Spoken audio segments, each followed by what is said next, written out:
mga masters! Good morning, good morning, good morning, good morning po sa inyong lahat dyan sa Pilipinas at sa buong Asian countries. At kung sama kayong lupalop ng ating daigdig, syempre hayaan niyo muna akong batiin po kayo ng good morning, good noon, good afternoon, good evening at good night na po sa mga ready ng matulog. At welcome po sa ating Master Worm Health Trivias. Bago pa tayo magsimula ay hingin ko muna ang inyong thumbs up. Please don't forget to like, share, comment, and subscribe dito po sa ating channel Master Worm for more updated contents. At sana po ay naka-full bell notification po kayo para always kayong updated sa aking channel. So ang ating topic for today is about improving quality sleep. Continuation pa rin ito ng ating previous topic. Pero syempre, may mga part din ito na na-explain natin last time.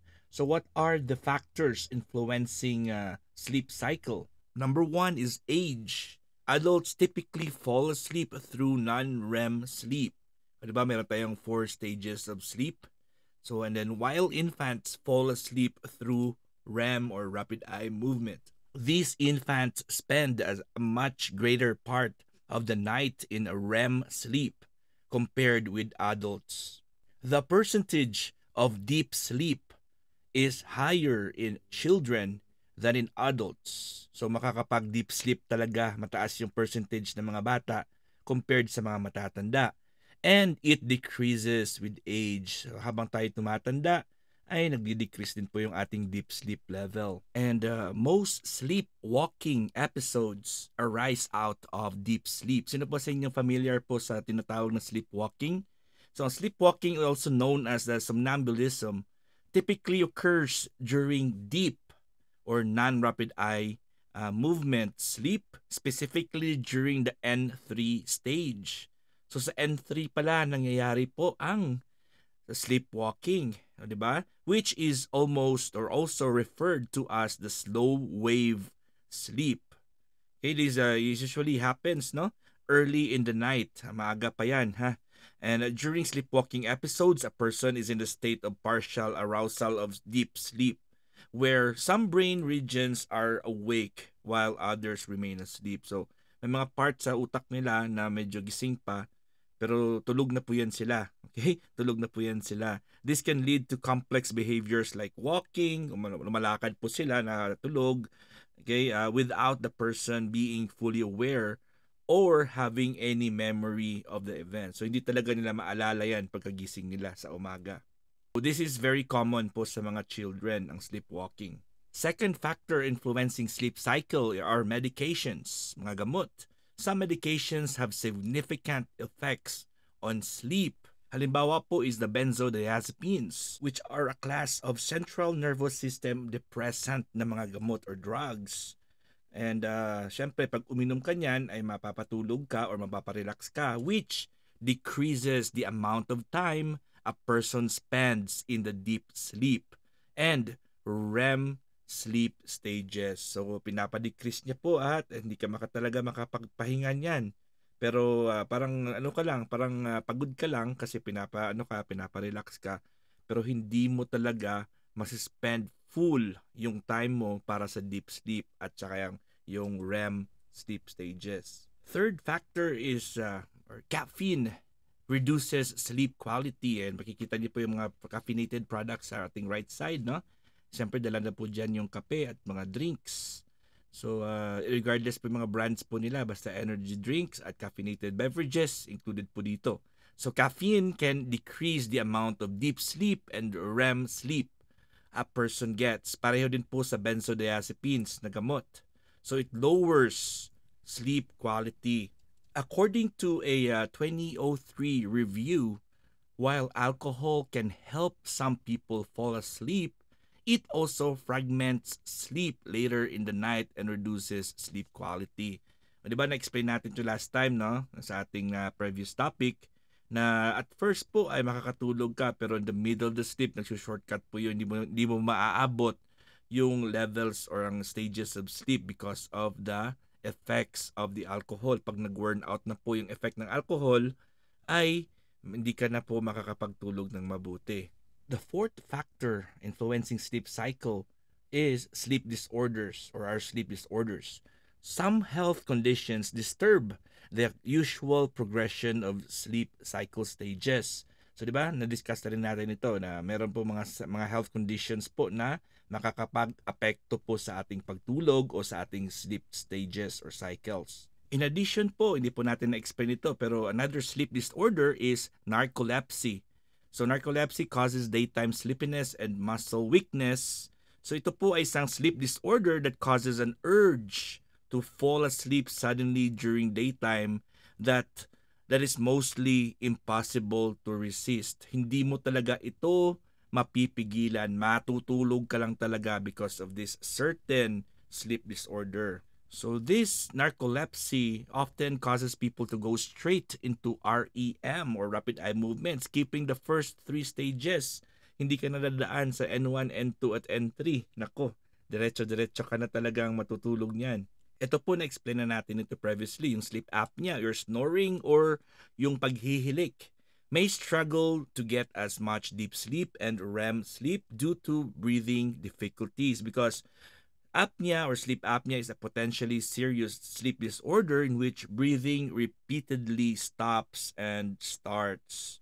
Another factor po is stress and mental health conditions. Stress and anxiety can cause sleep fragmentation. So ito pong fragmentation po, ibig sabihin po is disruption or disturbance in the normal sleep cycle. This may be the body's way of preparing for danger, making it easier for a person to wake up. So yung ating brain po is just making it sure na hindi ka magiging part ng danger or hindi ka madidisgrasya. Dahil syempre, ito, anxious ka na, at may mental conditions para praning ka. So half asleep lang talaga, konting galaw lang, konting ingay ng aso, pusa, busina ng sasakyan, or hilik ng iyong kapitbahay o yung partner, ay magigising ka na talaga kasi brains natin ay alert pag meron tayong stress at anxiety. So how much time do we need to sleep? Ito ng next question natin. The amount of sleep people need varies depending on their age. Depende sa edad natin po yan mga masters. Sleep duration requirements may also vary slightly from person to person. O ngayon, i-discuss natin yung mga different age groups. Ilan ba ang oras na kailangan ng mga 0 to 3 months old na mga bata?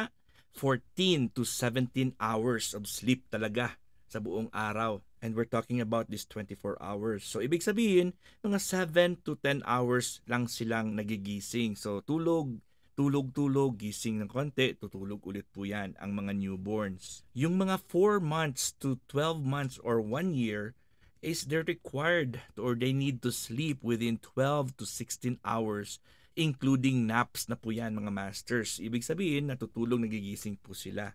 And then yung 1 year to 2 years old naman na range, they need about 11 to 14 hours including naps na tulog.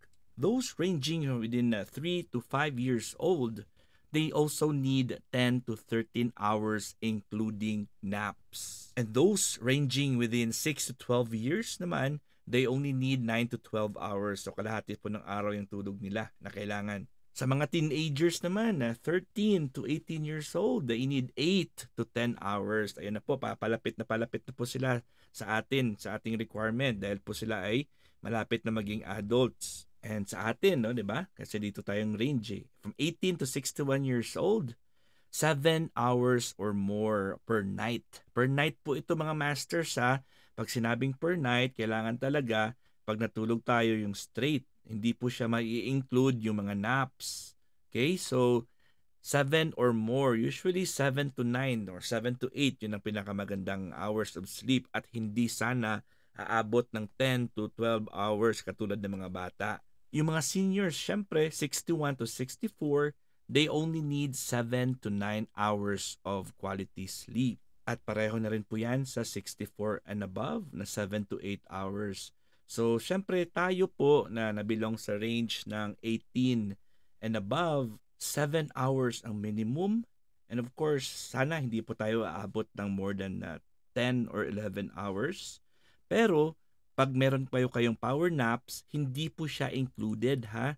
So, dapat night time na tulog ang pinag-uusapan natin dito. Kasi a power nap should only be below 25 minutes. At siguraduhin nating magising tayo dahil hindi po talaga tayo dapat umabot sa N3 or ang deep sleep na stage.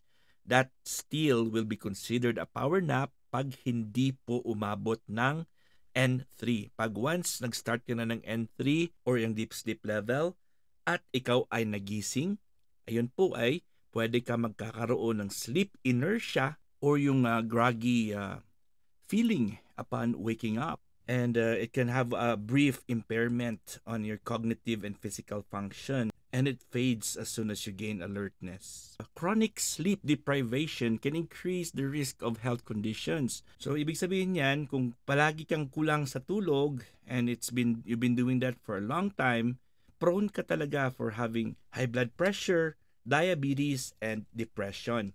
If the person notices that they do not feel refreshed, or what we call the sleep inertia, when they wake up in the morning, or that they experience frequent tiredness during the day, they may not be getting good quality sleep. Hindi po sila nakatulog kagabi ng mabuti. Or kahit na natutulog din po sila na sa tamang oras kada gabi.